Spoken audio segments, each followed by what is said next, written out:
What's up, plant lovers? I'm Devin Wallien, and in today's video, we're gonna be talking about fertilizing our lovely, beautiful house plants. It's easily one of the most common questions that I get, how to fertilize, when to fertilize, what to use. But really and truly, the fact of the matter is, if you're not providing your plants with proper cultural care, things like lighting, correct watering, the right soil medium, good drainage, right pot size, if those requirements are not being met, fertilizer is not going to help you very much. So the first thing before you start thinking about fertilizer is to make sure that all of those requirements are being met.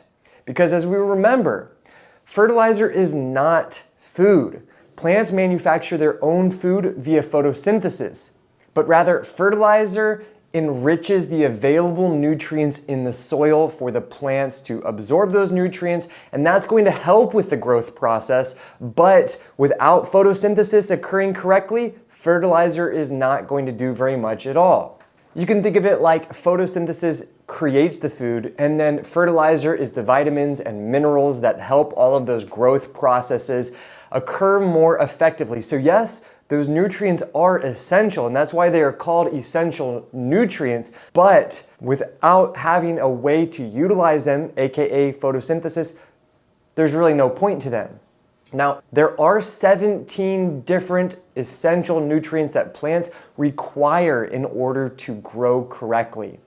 The first three would be carbon, oxygen, and hydrogen, which are found in the air and they're found in water. And those are typically, givens, assuming that you're providing your plant with water. And then the next three most important essential nutrients would be called the primary elements. That would be nitrogen, phosphorus, and potassium. Those are the NPKs. When you see those numbers on the front of your fertilizers, those numbers are referring to the quantities of those three primary elements in our fertilizer. And they are, of course, the most important. After those primary elements come the secondary elements, and there's three of those. That would be calcium, magnesium, and sulfur. All very important, but our plants require less quantities of those than they do of the primary elements. And then the final 8 micronutrients would be boron, manganese, copper, zinc, iron, molybdenum, chlorine, and cobalt. And so without any one of these 17 elements, our plants are not going to be growing at their most optimal rate possible. So finding the right fertilizer that can include as many of these nutrients as possible is truly essential. And for indoor plants, we're kind of limited in what we can use because outdoor plants, we can use things like fish emulsion or manure or even compost in easy fashions because we can just add it right in. We don't care about the smells of fish emulsion quite as much. But when we're talking about indoor plants, we really want to be focusing on a water-soluble fertilizer that our plants can easily absorb. The one that I use is called Roberta's Bounty. This is actually my family's formulation. It includes macronutrients as well as some of those micronutrients so that our plants can get as much of those nutrients as possible. And it's super easy to use. You simply mix 1 tablespoon to a gallon of water. I like to use warm water because it helps it to dissolve a little bit better.